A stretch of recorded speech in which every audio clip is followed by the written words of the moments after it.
So how would you feel about me telling people that I'm single because we go together? I'm not laughing. Yeah. Hold on. In a world where power often drowns out the truth, Lil Scrappy's voice cut through like thunder on a clear day. For years, the stories swirled allegations, whispers, eerie rumors about Sean Diddy Combs and his infamous parties, but they were just that, rumors, until now, because Scrappy, wide-eyed and unapologetic, stepped into the storm and said what others were too afraid to utter, bro. It's all coming out now. All the truth is there. The weight of those words didn't fully register until he kept talking. His tone, disbelief wrapped in conviction. This wasn't idle gossip. This was someone who had seen behind the curtain and couldn't unsee what was there. What started as a casual discussion spiraled into one of the most explosive testimonies tied to the unraveling of Diddy's billion-dollar legacy. Scrappy had no intention of staying quiet. He didn't hold back, he didn't sugarcoat, and he didn't stutter. Instead, he exposed what he described as twisted games of the elite cloaked behind velvet ropes and champagne towers. He wasn't just another bystander. He'd been in the rooms, not the darkest ones, but close enough to feel the chill. I was conflicted, Scrappy admitted, echoing how many felt. You want to believe innocent until proven guilty, right? But man, some of the stuff I seen, it don't sit right. He brought up the 1,000 bottles of baby oil allegedly discovered during a federal raid on Diddy's home. The media laughed, they turned it into a punchline. But Scrappy wasn't laughing. What the F asterisk they got to do with the criminal part of it, asterisk asterisk, then his voice dropped. It was no longer just commentary, it was a warning. They're not saying what's in the baby oil. I heard ... I heard that S asterisk asterisk asterisk got something in it. Something they pour in your drink, make you forget S asterisk asterisk asterisk ... double quotes. Suddenly, the pieces began to align. The stories, the rumors, they weren't so far-fetched anymore. To drive the point home, Scrappy referenced a movie Blink Twice, a fictional tale about a rich man who lures women to an island, seduces them with luxury, and slowly traps them in a drug-fueled nightmare. The parallels to the whispers surrounding Diddy were eerie, to specific, to familiar. These girls thought they were going for a weekend. He said they were there for months, trapped, and then came his own brush with the darkness. In 2018, Lil Scrappy attended a New Year's Eve party at Diddy's Miami mansion, the same one that would later be raided. He described it as electric, the energy, wild, the guest list, elite, but something didn't feel right. I didn't go into the inner rooms, he confessed. Not 'cause I wasn't invited ... but because it just didn't feel right. He hung back, stayed near the buzz of the crowd. But by 3 a.m., he dipped. Assumed the night was done. It wasn't. By 9 a.m., he was still getting calls. Bro, what the F asterisk you still doing at another man's house at 9 o'clock in the morning? Asterisk asterisk, he said, shaking his head in disbelief. It wasn't just a party anymore. In hindsight, it felt ... sinister. And the deeper Scrappy looked, the more he saw. The obsession with kink, the so-called freak-offs, but this wasn't typical celebrity wildness. This wasn't just some rich folks blowing off steam. This was darker, sicker. I like freaky S asterisk, but not kinky S asterisk asterisk asterisk. Not that kind of kinky, asterisk asterisk. He clarified what was being whispered wasn't freaky, it was deviant, it was manipulative. It was evil cloaked in wealth and status. And here's the part that left listeners breathless. Everybody be quiet about it. But everybody was there. A-listers, influencers, executives, household names. Everyone rubbed shoulders at these events. Everyone had stories, but nobody dared speak. Not on record. They want to keep the lie alive. They don't want to admit the truth, but then came the video. Cassie, visibly shaken, caught on camera in a moment no one could deny. That was Scrappy's breaking point. I need to see evidence. Bro, I ain't just gonna jump on the bandwagon. But once I saw that Cassie video, nah, that was it. He paused, voice cracking. I got daughters, bro. I don't play with that kinda S. Asterisk asterisk, and that's when the story turned dangerous, almost. Overnight, reports began to surface. Not about Diddy, but about Scrappy. A judge signed off on warrants tied to him supposedly on unrelated charges. But the timing, chilling, he had exposed too much. Had said too much, they coming for anybody who talks, one insider. Whispered, Scrappy's words, once dismissed, were now considered volatile, too honest, too close to the truth. He had unknowingly unlocked doors the industry wanted to keep shut. Because this wasn't just about Diddy anymore. This was about a whole system, one that ran on silence, secrets, and status. He called out the hypocrisy, or Kelly did what Hugh Hefner did, but look how it turned out. One dies an old man in a mansion with twin girlfriends. The other locked away forever, same actions.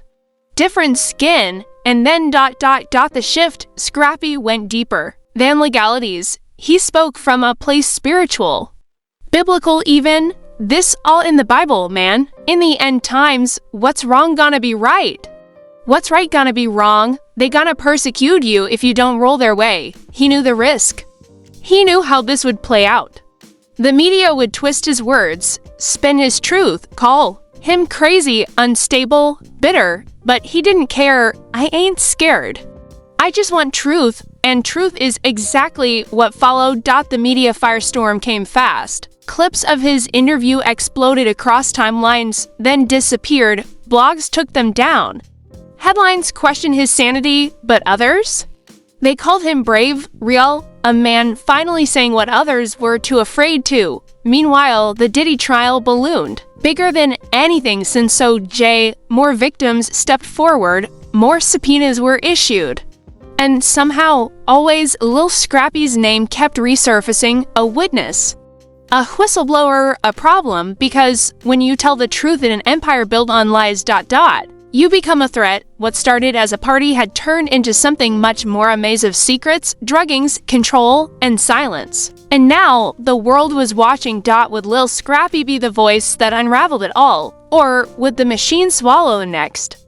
Lil Scrappy had opened a floodgate, and now the current was dragging him in. What started as a personal recollection had evolved into a full-blown reckoning. Scrappy's name wasn't just circulating in hip-hop circles anymore, it was echoing through courtrooms, whispered behind closed boardroom doors, and dissected on national media. But instead of being celebrated for his courage, he was being watched, dissected, and, according to some, targeted. The timing of those warrants. Too convenient, one industry insider muttered. He spoke, and suddenly they're knocking on his door? That's not coincidence. That's control. What was positioned in the press as an unrelated investigation felt, to many, like a warning shot. Not just to Scrappy, but to anyone else thinking about breaking their silence. The message was clear: tell too much truth, and the system will come for you next. Behind the scenes, paranoia was rising. Some of Diddy's old associates started falling silent. Others quietly cleaned their social media. The era of open loyalty was over. Because with every new revelation, every reposted clip, every quote from Scrappy, the illusion of untouchable celebrity power started to fracture, and Scrappy, he wasn't backing down. Not even as blogs labeled him unhinged, not even as lawyers issued quiet threats, not even as industry calls suddenly stopped coming. In fact, he leaned in deeper. There's more, he warned in another interview. This ain't just about parties, it's about power. It's about what you do with it when nobody's watching. He described how some people in the business would do anything to belong. Sell out morals, ignore warning signs, just to stay in the room, and in that room, rules didn't apply, consent was blurry.